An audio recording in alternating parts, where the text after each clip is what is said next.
saya Ahmad Jakbar, NIM T 2019 6006.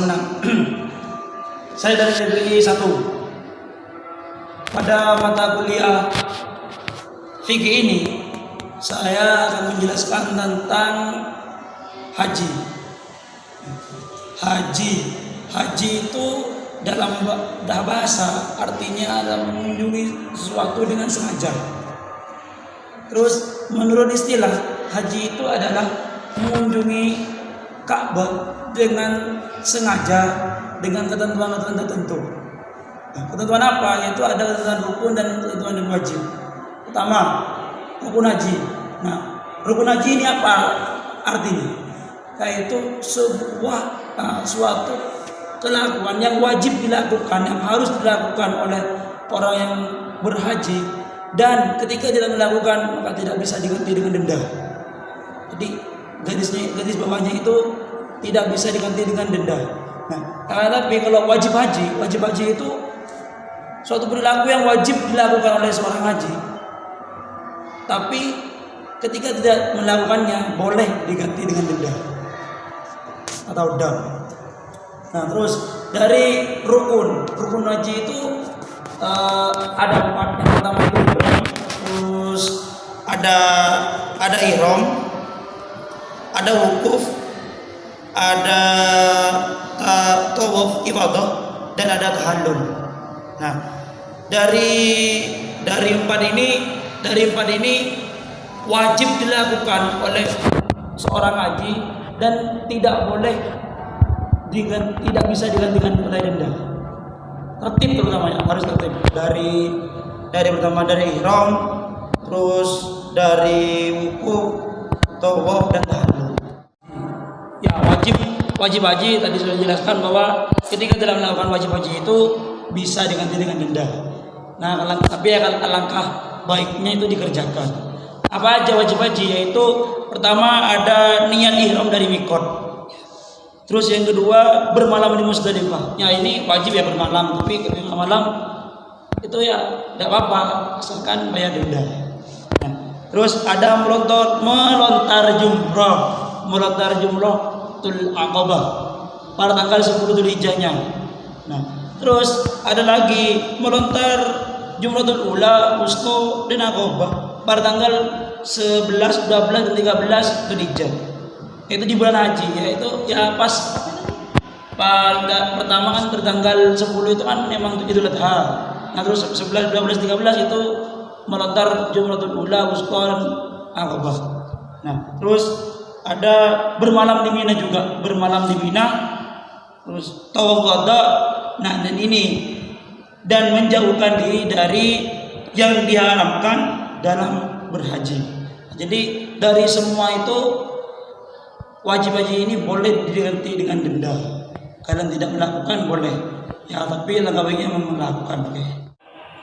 Nah, selain rukun dan wajib haji, ada juga sunnah dalam melakukan haji. Sunnah dalam melakukan haji itu sekitar ada 6. Nah, pertama itu dilakukan secara ifrad.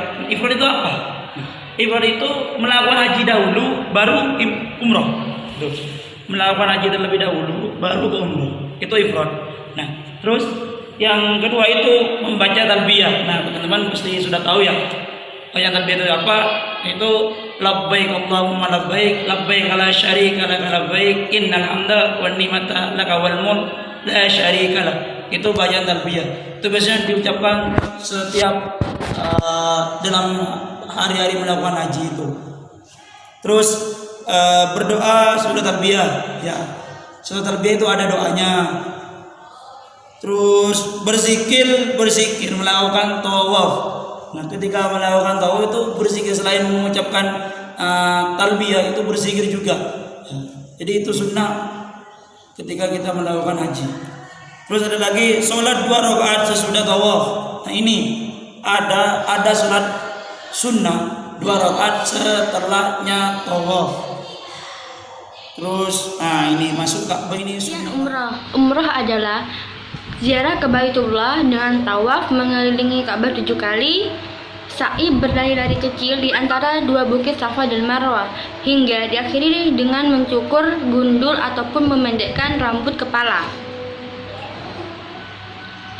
Juga bisa disebut umroh adalah bermaksud menuju Ka'bah untuk berihram, tawaf, sa'i, dan mencukur rambut. Sama halnya dengan haji, hampir sama. Terima kasih. Assalamualaikum warahmatullahi wabarakatuh. Di sini saya akan menjelaskan tentang rukun-rukun umroh.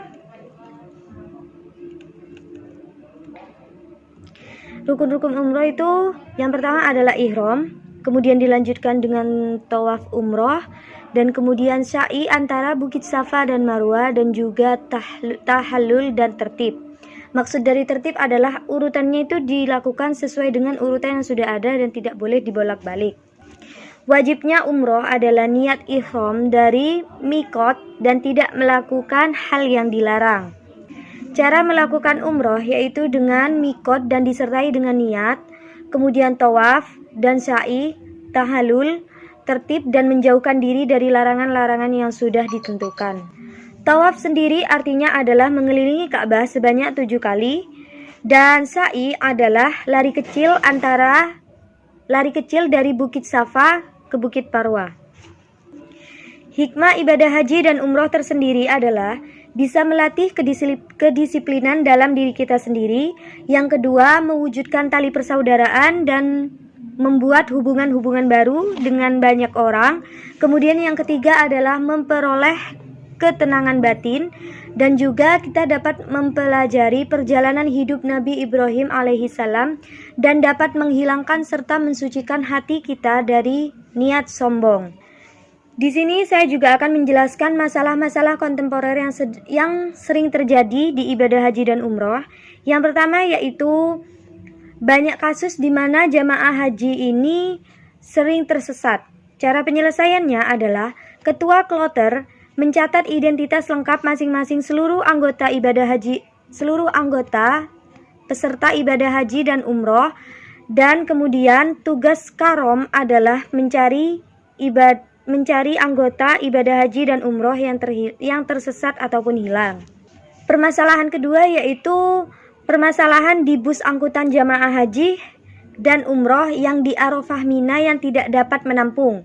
Maksudnya di sini mungkin adalah kekurangan fasilitas bus yang tidak bisa menampung sebanyak jumlah anggota peserta ibadah haji dan umroh.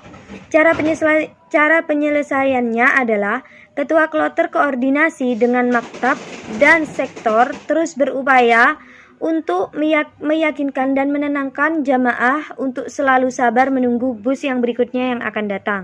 Mungkin cukup sekian dari saya, kurang lebihnya mohon maaf. Wassalamualaikum warahmatullahi wabarakatuh.